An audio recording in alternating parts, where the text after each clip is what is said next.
Hello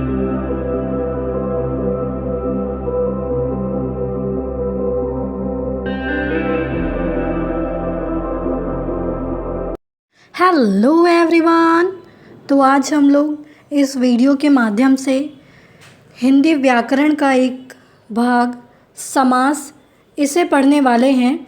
एक एक समास को हम लोग बहुत ही डिटेल से देखेंगे ताकि आपको ये समझ में आए। तो आइए इस वीडियो को स्टार्ट करते हैं। सबसे पहले हम लोग ये समझेंगे कि समास क्या होता है। समास जिसे हम इंग्लिश में कहते हैं कंपाउंड्स। तो लिखा है समास कंपाउंड्स का शाब्दिक अर्थ है संक्षेप या संक्षिप्त करने की रचना विधि। संक्षेप यानी छोटा करके लिखना उसको। निम्नलिखित वाक्यों को देखिए।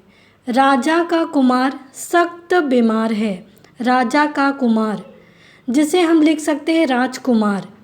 राजकुमार सख्त बीमार है। दोनों का मीनिंग एक ही है लेकिन ये इसका संक्षिप्त रूप है।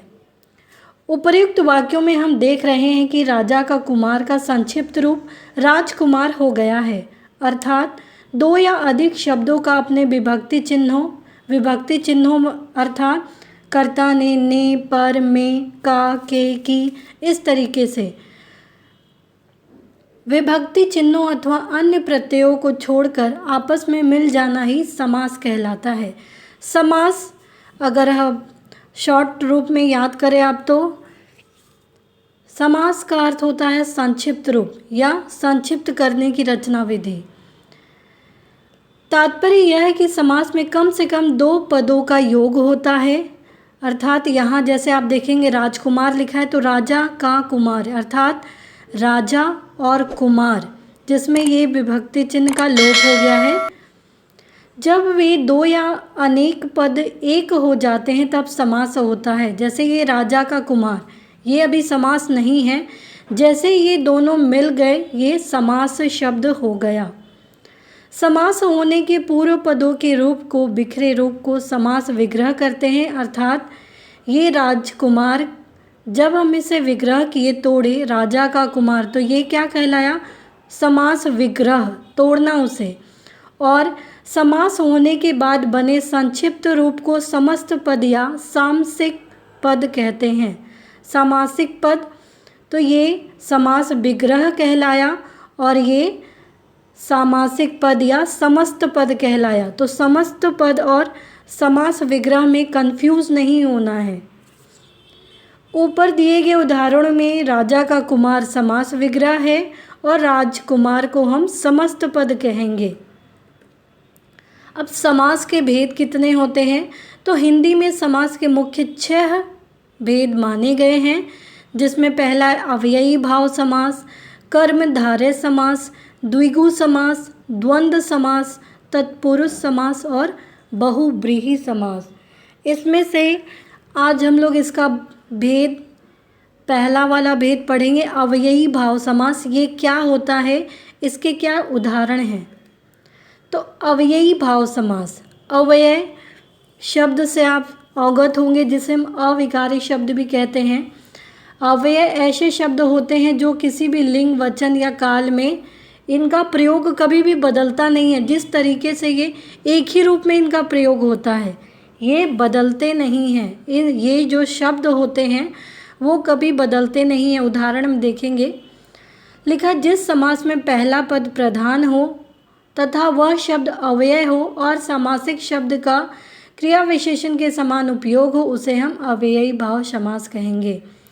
अर्थात पहला पद प्रधान हो, ये जैसे यथाशक्ति प्रधान भी होना चाहिए और वो पहला पद अव्यय भी होना चाहिए। तो यथाशक्ति, जिसमें यथाशक्ति में यथा शब्द जो है वो क्या है? अव्यय है। शक्ति, शक्ति अव्यय है। कैसा? तो यथा यानी अपने अनुसार, तो शक्ति अव्यय है। इस तरीके से तो अव्यय शब्द ऐसे होते हैं जो लिंग, वचन और काल, किसी भी काल में, किसी भी लिंग में, किसी भी वचन में प्रयोग करने पर वो बदलते नहीं हैं। दूसरे शब्दों में अव्ययी भाव का पूर्व पद अव्यय होता है और उत्तर पद के मिल जाने के बाद भी समस्त पद अव्यय ही रहता है। जैसे यथाशक्ति, यहाँ अगर हम विग्रह करें तो शक्ति के अनुसार, जब इसे हम समस्त पद में लिखते हैं तो ये दोनों भी अव्ययी है। जैसे यथा भी और शक्ति भी दोनों मिलकर भी अव्यय है। वही यहाँ लिखा है कि पूर्व पद अव्यय होता है और उत्तर पद के मिल जाने के बाद भी जो समस्त पद बनता है वो भी अव्यय ही रहता है। क्रिया विशेषण आदि अविकारी शब्द जिनका स्वरूप किसी भी लिंग, वचन या काल में प्रयोग करने पर बदलता नहीं है वे अव्यय कहलाते हैं। ये हमने पढ़ा अभी।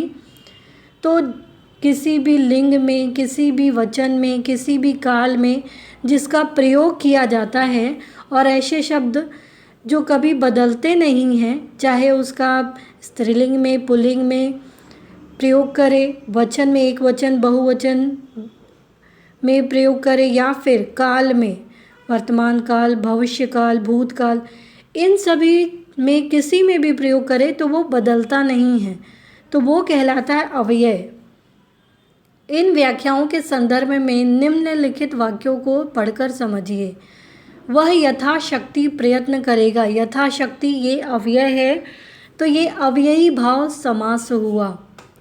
लड़का प्रतिदिन विद्यालय जाता है, तो इसमें प्रतिदिन है, ये अव्ययी भाव समास है। क्यों? क्योंकि प्रत्येक दिन, ये अव्यय शब्द है। दिन ये क्या है? अव्यय शब्द है। वह आजीवन लोगों की सेवा करता रहा। आजीवन या जीवन भर लोगों की सेवा करता रहा, तो ये भी अव्यय है। अब समस्त पद और उसका विग्रह करके बताया है। यथाशक्ति अर्थात शक्ति के अनुसार। प्रतिदिन, प्रतिदिन अर्थात प्रत्येक दिन, या इसे हम दिन डैश दिन या योजक चिन्ह कहते हैं। इसे दिन डैश दिन ऐसे भी लिख सकते हैं। इसका विग्रह है ये, अर्थात इसको तोड़कर बताया गया है। आजीवन, जीवन भर या जीवन पर्यंत।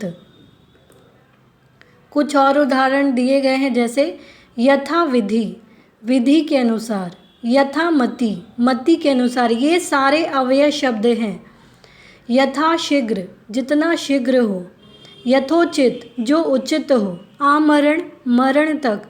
प्रतिवर्ष, प्रत्येक वर्ष। दिनों दिन, दिन ही दिन में। रातों रात, रात ही रात में। बेकाम, बिना काम के। भरपेट, पेट भर के। यथा नियम, नियम के अनुसार। यथा समय, समय के अनुसार। यथा संभव, जितना संभव हो सके। आजन्म, जन्म से लेकर। आकंठ, कंठ तक। प्रतिपल, प्रत्येक पल। बीचों बीच, बीच ही बीच में। हाथों हाथ, हाथ ही हाथ में। प्रत्यक्ष, आँखों के सामने। बेखटके, बिना खटके के। तो ये सारे अव्यय शब्दों से मिलकर बने समास हैं। इसे ही हम अव्ययी भाव समास कहते हैं। तो उम्मीद है आपको ये अव्ययी भाव समास क्या होते हैं, उनके कितने भेद है, ये समझ में आए होंगे। तो प्लीज़ आप इस वीडियो को लाइक करना, शेयर करना, सब्सक्राइब करना, कमेंट करना ना भूलें। Thank you.